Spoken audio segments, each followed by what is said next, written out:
মালয়েশিয়ার প্রধানমন্ত্রী আনোয়ার ইব্রাহিমের আমন্ত্রণে 2 দিনের সফরে 21 জুন কুয়ালালামপুর যাচ্ছেন প্রধানমন্ত্রী তারেক রহমান। সফরের দ্বিতীয় দিন প্রধানমন্ত্রী তারেক রহমান মালয়েশিয়ার প্রধানমন্ত্রীর সঙ্গে দ্বিপক্ষীয় বৈঠক করবেন। এ সফরে জনশক্তি রপ্তানি, মুক্ত বাণিজ্য সহ বেশ কয়েকটি বিষয়ে সমঝোতা স্মারক সই হতে পারে বলে নিশ্চিত করেছে পররাষ্ট্র মন্ত্রণালয়। প্রধানমন্ত্রীর সফরকে সামনে রেখে এসব বিষয়ে সমঝোতা স্মারক সইয়ের লক্ষ্যে কাজ করছে ঢাকা কুয়ালালামপুর। মালয়েশিয়া সফরের পরই চীন সরকারের আমন্ত্রণে 23 থেকে 26 জুন তিনি বেইজিং সফর করবেন। এ সফরেও বেশ কয়েকটি বিষয়ে সমঝোতা স্মারক সইয়ের বিষয়ে নিশ্চিত করেছে পররাষ্ট্র মন্ত্রণালয়। তবে তিস্তার বিষয়ে আলোচনা হলেও চূড়ান্ত কোনো সিদ্ধান্ত নেবার সুযোগ নেই বলে মনে করে পররাষ্ট্র মন্ত্রণালয়। প্রধানমন্ত্রীর মালয়েশিয়া সফরে ঘিরে দেশটিতে শ্রম বাজারের জট খুলতে ইতিমধ্যে পররাষ্ট্র মন্ত্রণালয় এবং প্রবাসী কল্যাণ ও বৈদেশিক কর্মসংস্থান মন্ত্রণালয় আন্তঃমন্ত্রণালয় বৈঠক করে। প্রধানমন্ত্রীর এ সফরের পর দেশটিতে আবারও জনশক্তি রপ্তানির সুযোগ তৈরি হবে বলে আশা করেন প্রবাসী কল্যাণ ও বৈদেশিক কর্মসংস্থান প্রতিমন্ত্রী নুরুল হক। মালয়েশিয়া আমাদের একটা দ্বিতীয় শ্রমবাজার, সেখানে গেলে অবশ্যই তো শ্রমবাজারের ইস্যু থাকবে এবং আমাদের ব্যবসা বাণিজ্য সহ অন্যান্য বিভিন্ন ক্ষেত্রে তো একটি সরকার প্রধান গেলে এমইউ হয়। আমাদের মন্ত্রণালয় থেকে ইতিমধ্যেই অনেক ধরনের আলোচনা, দুই দেশের জয়েন্ট ওয়ার্কিং কমিটিও এগিয়ে নিয়ে গেছে। এখন প্রধানমন্ত্রী গেলে আশা করি সেটা আরও ত্বরান্বিত হবে।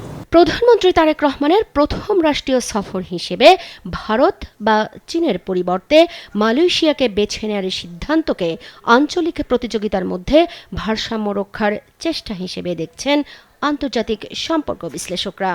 আমরা দুজনের সাথে সম্পৃক্ত হব আমার প্রয়োজনের নিরিখে, তাদের প্রয়োজনের নিরিখে নয়, কিন্তু এটা খেয়াল রাখতে হবে। তো কাজে আমার ধারণা সরকার সেই বিবেচনা রেখেই এই ভূরাজনৈতিক মানে দুই মেরুকরণের বাইরে থেকে কাজ করবার জন্য চেষ্টা করছেন। সম্ভবত সেই কারণেই মালয়েশিয়াতে যাচ্ছেন। তবে কুয়ালালামপুর এবং বেইজিং প্রধানমন্ত্রীর এই দুই সফরই দেশের জন্য কর্মসংস্থান সৃষ্টি এবং অর্থনৈতিক চাঙ্গা করতে সহায়ক হবে বলে মনে করেন তারা। তো আমার মনে হয় মালয়েশিয়ার চয়েসটা খুব ভালো হয়েছে। যদি শ্রমবাজারে কিছু এখানে জট খুলে একটা রাজনৈতিকভাবে নির্বাচিত মানুষের ম্যান্ডেট নিয়ে যাওয়া সরকারের প্রধানমন্ত্রী যাচ্ছেন এই বিষয়ে আলোচনা করতে, এটার একটা ইম্প্যাক্ট আছে। মালয়েশিয়া আমাদের কর্মসংস্থানে একটা বড় জায়গা তৈরি করেছিল আগে, আমার ধারণা ভবিষ্যতেও করতে পারে।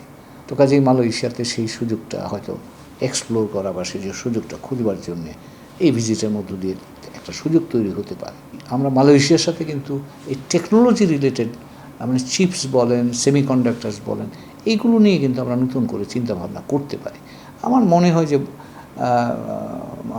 মাননীয় প্রধানমন্ত্রীর আগামী সফরের সময় বিষয়গুলো হয়তো চিন্তার মধ্যে আসবে। চীনের সফরটাকে আমি আমার অর্থনৈতিক অবস্থাটাকে চাঙ্গা করার সহযোগিতা খোঁজবার একটা প্রয়াস হিসাবেই মনে করছি। কাজে বাংলাদেশে এখন আমাদের অর্থনীতির যে অবস্থা, তাতে চীনাদের কাছ থেকে সমর্থন পাওয়াটা খুব জরুরি এবং সেই কারণেই আমি মনে করি চীনের ভিজিট। এবং এই মুহূর্তে চীন ছাড়া আপনি আইএমএফের কাছ থেকে ইতিমধ্যেই নেতিবাচক জবাব আমরা পেয়ে গেছি। কাজে একমাত্র চীন ছাড়া কিন্তু আমাকে এই মুহূর্তে সহযোগিতা দেওয়া, অর্থনৈতিক সহযোগিতা দেওয়ার জায়গা খুব বেশি নাই।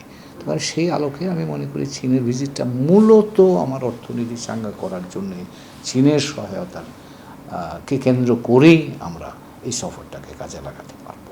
মুক্তা মাহমুদ, দেশ টিভি, ঢাকা। আপনি পলিটিক্স করছেন।